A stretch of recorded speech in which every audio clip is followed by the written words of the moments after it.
আল্লাহ রাব্বুল আলামিনের প্রথম সাক্ষী আমাদের এই দুই কাঁধে বসা আছে।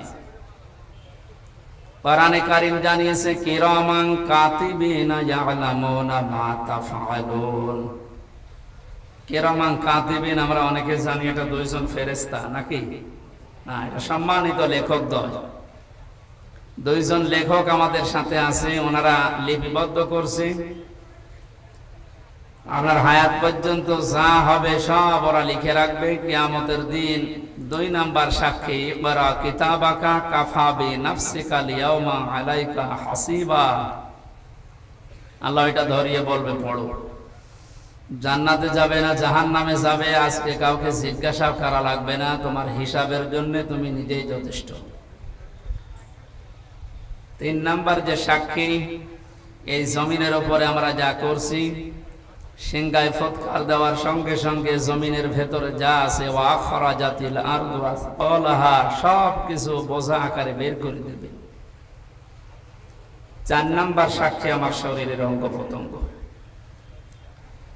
আল্লাহ পাক বলেন আল ইয়াউমা নাখতিমু আলা আফওয়াহিহিম ওয়া তুকাল্লিমুনা আইদিহিম ওয়া তাশহাদু আরজুলুহুম বিমা কানু ইয়াকসিমুন। ময়দানে মাহশারে যেদিন বিচার আসর শুরু হবে ওই দিন আমাদের মুখমণ্ডল মুখের উপরে আল্লাহ তাআলা লাগিয়ে দেবেন বা সেলাই করে দেবেন। আমাদের হাত, আমাদের অঙ্গ প্রত্যঙ্গ, বিশেষ করে কয়েকটা জিনিসের নাম এখানে এসেছে। প্রথমে আল্লাহর সাথে কথা বলবে তোমাদের হাত, ওয়া তুকাল্লিমুনা আইদিহিম। হাত যে কথা বলতে পারে এটা এখন হয়তো আমাদের অনেকের বিশ্বাস হচ্ছে না, কিয়ামতে এটা বলবে আর এটাই বাস্তব। সুতরাং হাত দিয়ে যে যা করছি খুব হিসাব করে করা দরকার। বিশেষ করে হাতে যাদের কলম আছে এইগুলো খুব সূক্ষ্মভাবে হিসাব করে দুনিয়ায় ব্যবহার করা দরকার।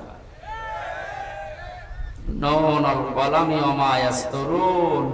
আল্লাহ বলেন কলমের কসম, এবং কলম দিয়ে লেখকরা যা লেখে ওই লিখিত জিনিসের কসম।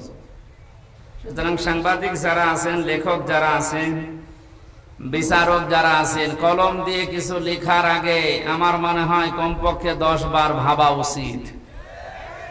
এমন কিছু লেখা ঠিক না যে আমার চোখ বন্ধ হওয়ার পরেও যেন ওই লিখিত জিনিস আবার কিয়ামত পর্যন্ত আমার কবরের আযাব বাড়াতেই থাকে। আমার কথার অর্থ বোঝেন তো? লেখকরা যা লিখে যাচ্ছে এই লিখিত জিনিসের কসম দিলেন কেন? পৃথিবীতে এমনও মানুষ আছে বুঝে হোক না বুঝে হোক এমন কিছু লেখে, ওই সময় হয়তো আবেগে কিছু লিখে রাখা যাওয়ার পরে লোকটা বিদায় নিলে ওই লিখিত জিনিস নিয়ে জীবিত মানুষেরা এমন এমন কিছু তৈরি করে রং চং মাখিয়ে, ওইটার দ্বারা হাজারো মানুষের চরিত্র ধ্বংস হয়, ওইটার দ্বারা হাজারো মানুষ হাইজাকার হয়, চাঁদাবাজি শেখে, ওখান থেকে হাজারো মানুষ বেয়াদব হয়ে যায়। আমি নাম নিলাম না, এদেশের একজন পতিত দশা লেখক, নাম করা, নাম নিলে আপনারা চিনবেন। এই লোকটা যে সমস্ত উপন্যাস, যে সমস্ত বইগুলো লিখেছেন, উনি মারা গেছে, কিন্তু তার এই বইগুলো দিয়ে এখন নাটক বানানো হচ্ছে, সিনেমা বানানো হচ্ছে। এমন এমন নাটক সিনেমা বানানো হয় যেখানে মানুষের চরিত্র ধ্বংস করা ছাড়া চরিত্র সংশোধনের কিছু সেখানে নেই। সে লোকটা তো মারা গেছে অনেক আগে, শুয়ে আছে সবুজ একটা শ্যামল জায়গায়। এর দ্বারা যত মানুষ এই দেশের চরিত্র হারাচ্ছে, পৃথিবীর সবচাইতে বড় সম্পদ মানুষের চরিত্র। এটা যারা হারিয়ে ফেলে তার কাছে আর কিছু থাকে না। আপনি তো মারা গেলেন, আপনার লিখিত জিনিস দিয়ে কি মানুষ হারাচ্ছে আপনি কবরে বসে বসে কিন্তু এখন টের পাচ্ছে। এই জন্য লেখকরা যা লিখে যাচ্ছে ওই লিখিত জিনিসের গুরুত্বপূর্ণ আছে, গুরুত্ব আছে। এই জন্য আল্লাহ লিখিত জিনিসের কসম দিয়েছেন। এমনকি এটা যখন ইতিহাস হয়ে যায় তখন ওর কদর আরো বেড়ে যায়। আল্লাহ বলেন ওয়াল আসরি, ইতিহাসের কসম। কারণ পৃথিবীর ময়দানে অনেক কিছু অনেকে ভুলে যায়, ইতিহাস ওইটা সংরক্ষণ করে রাখে, ইতিহাস কিন্তু ভোলে না। পৃথিবীর নিয়মই হচ্ছে এইটা, ঘটনা যখন ঘটে ওই সময় কেউ লেখে না, ঘটনা ঘটে যাওয়ার পরে কিন্তু ইতিহাস লেখা হয়। আপনি কি বুঝে বলেন ঠিক নাকি আন্দাজে সবার সাথে তাল মিলান? আপনার অনেকে আমরা জন্মের পর থেকে ইয়াজিদের ইতিহাস শুনি। লোকটা জালেম ছিল। কে ছিল? বলেন বলেন। এত জুলুম করেছিল, ওই সময় জালেমের বিরুদ্ধে লেখার মতো মানুষ পাওয়া যায়নি, কিন্তু ইতিহাস লেখা হয়েছে, না হয়নি? ইয়াজিদের যে ইতিহাস, এটা পড়লেই মানুষ তাকে গালি দেয়, অথচ নামটা তো খারাপ না। ইয়াজিদ অনেক সুন্দর নাম, সুন্দর নাম না? এই পৃথিবীতে এখন কাউকে পাবেন যে একটা কুকুরের নামও ইয়াজিদ রাখে? কোথায় আল্লাহ পৌঁছিয়ে দিয়েছে আপনি টের পেয়েছেন? আল্লাহর বিধানের বাইরে যারা জীবন চালাবে, আল্লাহ তাদের জীবনকে দঙ্কার ভেতরে ফেলবে। দঙ্কার যতগুলো তাফসীর পাওয়া যায় তার অন্যতম এটা। দঙ্কা মানে ওই মানুষটাকে আল্লাহ, 7টা বিষয় আছে দঙ্কার ভেতরে, এর 3 নাম্বারটা পৃথিবীতে এই মানুষটা মারা যাওয়ার সময় একটা ইতিহাস হয়ে থাকবে। আমাদের ঝিনাইদহের এক এমপি কিছুদিন আগে মারা গেছে, ইতিহাস হয়ে আছে বাংলাদেশে।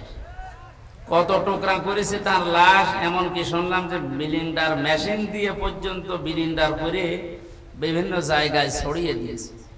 তা বাংলাদেশে একটা ইতিহাস হয়ে রাখেনি। হয়তো এখন এই ইতিহাস কেউ লিখছে না, লেখা হবে একদিন। লেখা হবে না? 10 বছর, 20 বছর, 50 বছর পরে যখন ইতিহাস লেখা হবে, পৃথিবীর মানুষ, আগামী প্রজন্ম, দুনিয়ায় যারা আসবে, জালেমদের নাম শুনলে বরদোয়া দেবে, ঘৃণা করবে। ইমাম হোসাইনের পক্ষে ওই সময় কেউ ছিল না, কলম ধরার সাহস কারো হয়নি, কিন্তু ইতিহাস লেখা হয়েছে, না লেখা হয়নি? ইমাম হোসাইনকে ইতিহাস স্মরণীয়, বরণীয় করে দিয়েছে, নন্দিত করে দিয়েছে, বিজয়ী করে দিয়েছে।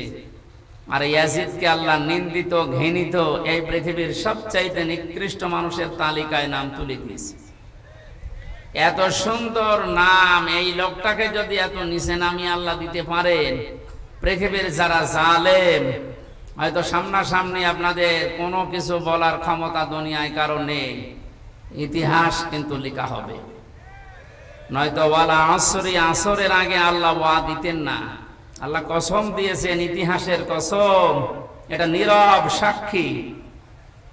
চোখ বন্ধ হওয়ার পরে হয়তো ইতিহাস যখন লেখা হবে, আপনারও নাম এই পৃথিবীতে যত সুন্দর থাক, কিয়ামত পর্যন্ত আপনার নামে কেউ কুকুরও পুষবে না। এই জন্য আমাদের উচিত, সাক্ষীর যে বিষয় 4 ধরনের বললাম, আল্লাহ রাব্বুল আলামিন এই 4 প্রকার সাক্ষী যেন আমাদের পক্ষে এনে দেন, বলেন আমিন।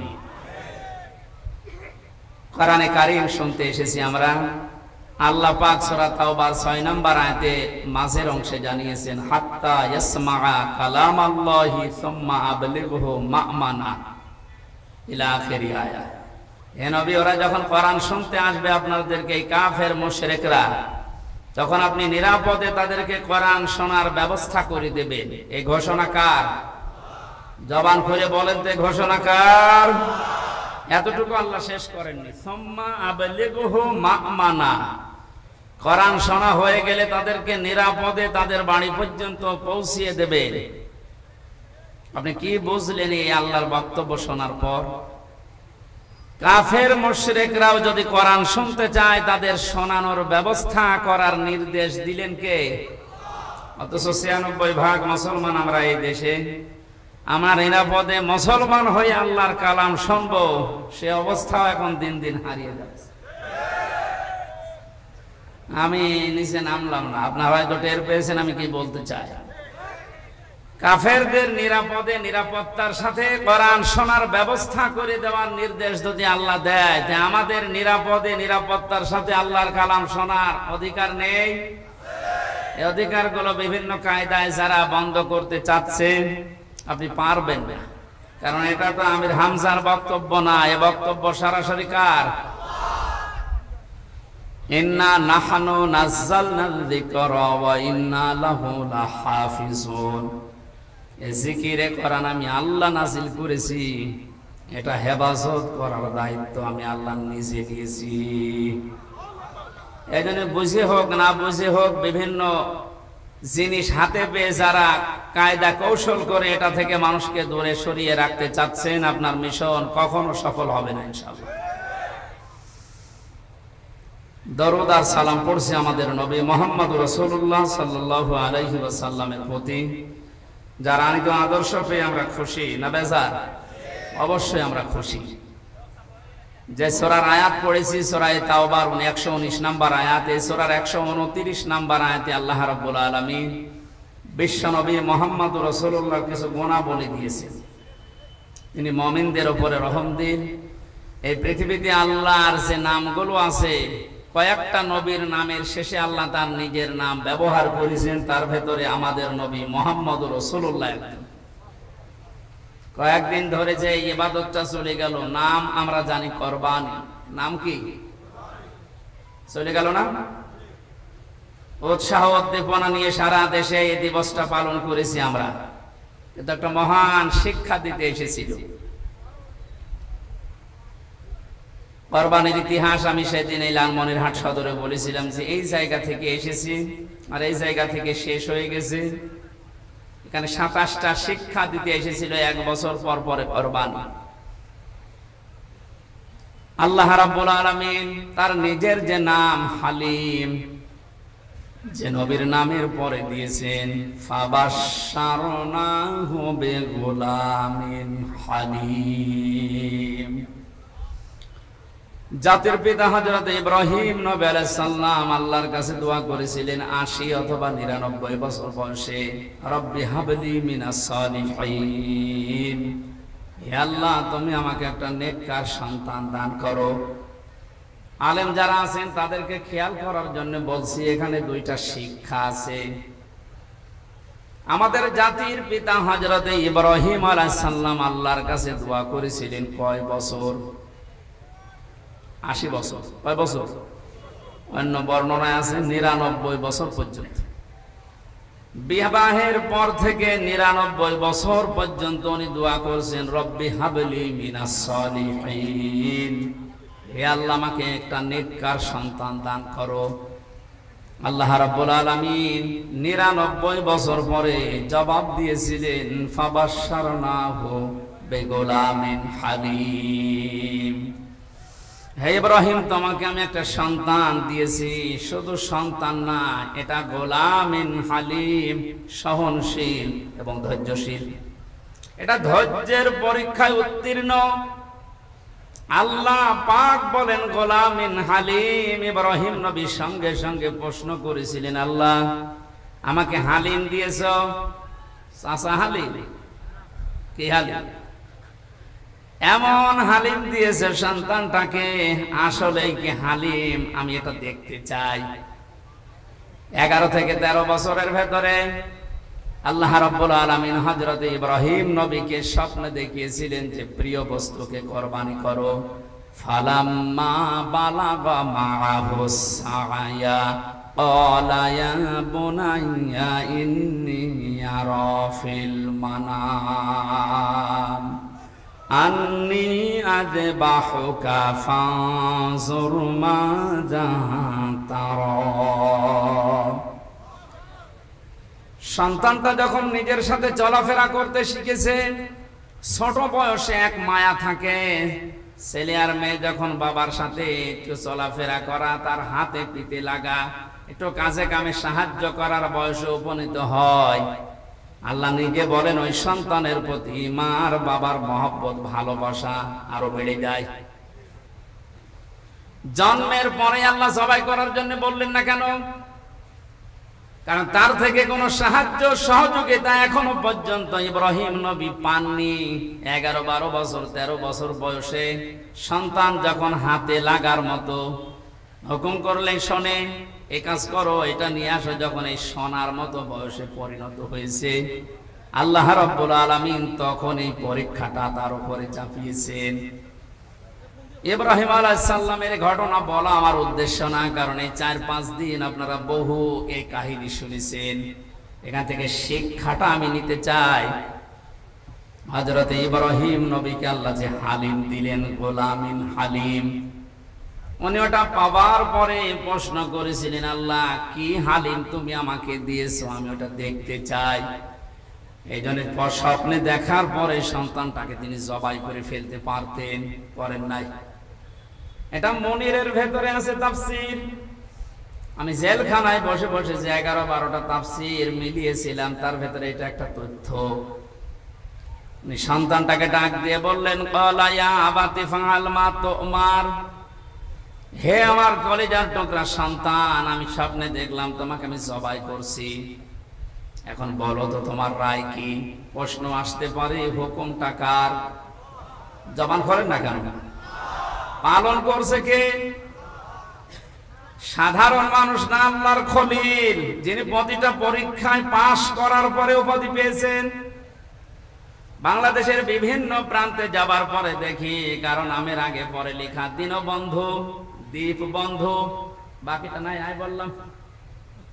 কত রকমের বন্ধু আমরা দেখতে পাই, অথচ ইব্রাহিম আলাইহিস সালাম বন্ধু ছিলেন।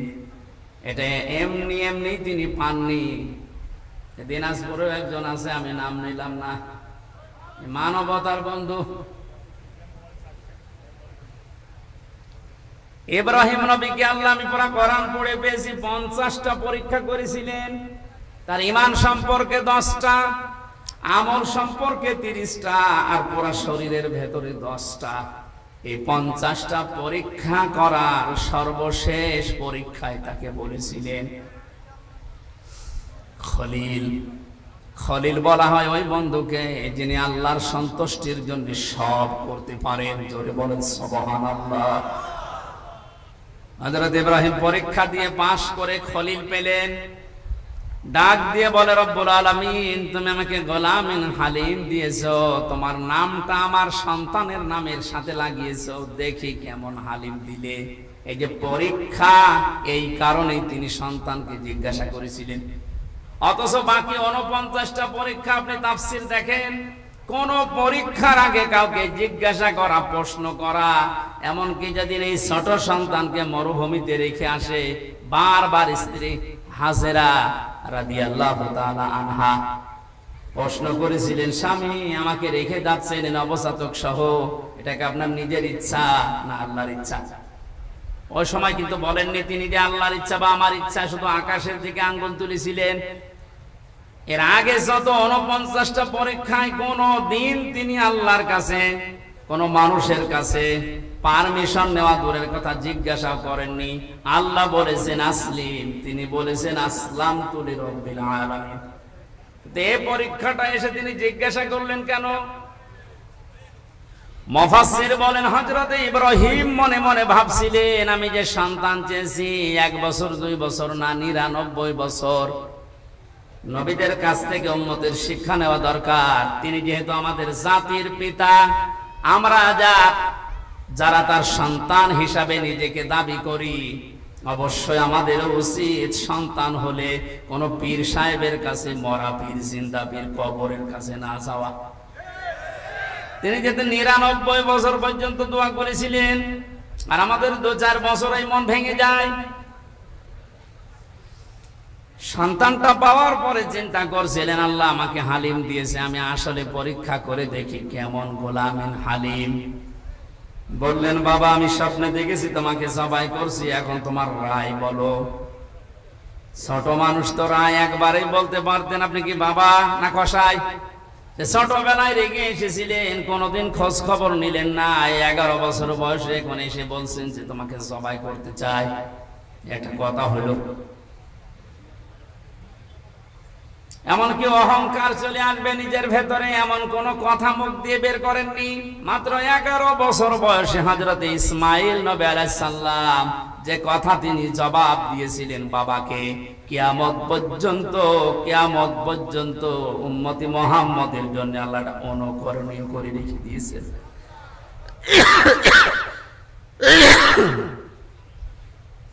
হযরত ইসমাইল ডাক দিয়ে বললেন, সাতাজিদুনি ইনশাআল্লাহু মিনাস সাবিরিন। হে বাবা, যে আদেশ পেয়েছেন আপনি আদেশটা পালন করেন। আল্লাহ যদি চায় আপনি আমাকে ধৈর্যশীলদের মধ্যে পাবেন। শব্দের দিকে খেয়াল করেন, তিনি সাতাজিদুনি ইনশাআল্লাহু মিনাস সাবির বলেন নাই যে আমি মাত্র ধৈর্যশীল আল্লাহর বিধান পালনের ক্ষেত্রে, আমার মতো ধৈর্যের পরীক্ষা কেউ দিতে পারে না। এরকম কথা বললে হয়তো অহংকার চলে আসবে। নিজেকে অহংকার থেকে বাঁচিয়ে এমন একটা কথা জুড়েছেন যেটা আমার ভেতরে কোন রকমের অহংকার লেশ মাত্র না আসে। হযরত ইব্রাহিম নবী সাতাজিদুনি ইনশাআল্লাহ মিনাস সাবিরিন, এই দুইটা শব্দ শোনার পরে তিনি মনে মনে ভাবলেন যে আমার দোয়া যা করেছিলাম আর আল্লাহ যা জবাব দিয়েছেন হ্যাঁ ঠিক মতোই হচ্ছে। যে আল্লাহর বিধান মানতে গিয়ে দুইটা শব্দ বলেছে ইনশাআল্লাহ সাবিরিন। এখান থেকে শিক্ষা নেওয়া দরকার, পৃথিবীর কোন কাজ যদি আমরা আল্লাহর জন্য করি আমরা যেন অহংকার না করি। হযরত ইসমাঈল নবী আলাইহিস সালাম বাবাকে বললেন আপনি শুরু করেন যা স্বপ্নে দেখেছিলেন। তাফসিরে হাদিসে যে বিশাল কাহিনী আপনারা শোনেন জন্মের পর থেকে, হযরত ইসমাঈল নবীকে নিয়ে তার বাবা যখন জবাই দিচ্ছিলেন ওই সময় আল্লাহ পাক তাকে ডাক দিয়েছিলেন ফালাম্মা আসলামা ওয়া তাল্লাহু লিল জাবিন। আমি আলেমদেরকে বলছি আল্লাহ পাক আসলিম না দিয়ে আসলামা দিলেন কেন? আসলামা না দিয়ে আসলামা দিয়ে বচন দিয়েছেন এই কারণে, হযরত ইব্রাহিম নবী যদি আল্লাহর এই পরীক্ষায় পাশ করার জন্য বলতেন আমি জবাই করবই, ইসমাঈল নবী যদি বলতেন না আমি জবাই হব না, আল্লাহর বিধান পালন করা কারো জন্য হতো? বলেন বলেন না। একজন দৌড় দিত আর একজন ছুরি নিয়ে তাড়া দিত। হযরত ইসমাঈল নবী যদি বলতেন আমি আল্লাহর এ বিধান পালন করতে রাজি আছি, ইসমাঈল নবী যদি পালন করার জন্য এগিয়ে আসতেন, ইব্রাহিম নবী যদি বলতেন না ৯৯ বছর বয়সে একটা সন্তান পেয়েছি আমি জবাই করব না, আল্লাহর বিধান পালন করতে পারত?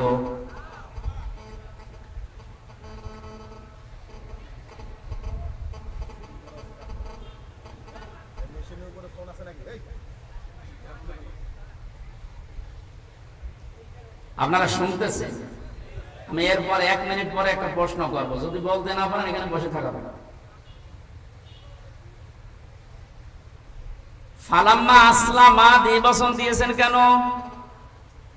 না ডিস্টার্ব হলে তো আমি বোঝাতে পারবো না। এই ছেলে এই মোবাইলে ই করতে পারবে, লক করে রাখতে পারো না?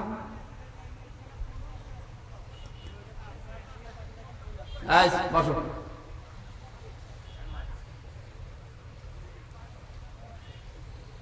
আমার ভাইরা ফালাম্মা আসলামা দেওয়ার কারণ এইটাই, একটু খেয়াল করেন। এখানে এইটা বলার জন্য আমি এই ১০-১৫ মিনিট ব্যয় করছি, এমনিতে না। আল্লাহ পাক বলেন আসলামা, টান দিলাম ১ বচন ২ বচন কি দিয়ে বচন দিয়েছি কেন জানো? দুইজনেই যখন এগ্রি হয়েছে, রাজি হয়েছে আল্লাহর বিধান পালন করার জন্য, দুইজন রাজি, আল্লাহ পাক তখন তাদের এই বিধান সহজ করে দিয়েছেন। শুধু না, ওয়ানাদাইনাহু আইয়া ইব্রাহিম, আরশ থেকে আল্লাহ ডাক দিয়েছেন ইব্রাহিম ক্বাদ সাদ্দাকতার রুইয়া ইন্না কাযালিকা নাজজিল মুহসিনিন, অবশ্যই তুমি তোমার স্বপ্নকে সত্যের রূপ দিয়েছো, আর এভাবেই করে আমি মুহসিন বান্দাদেরকে পুরস্কার দিয়ে থাকি। আল্লাহ মুহসিন না দিয়ে মুহসিনিন বহু বচন দিয়েছেন। শুধু এটা ওই সময়ের জন্য না,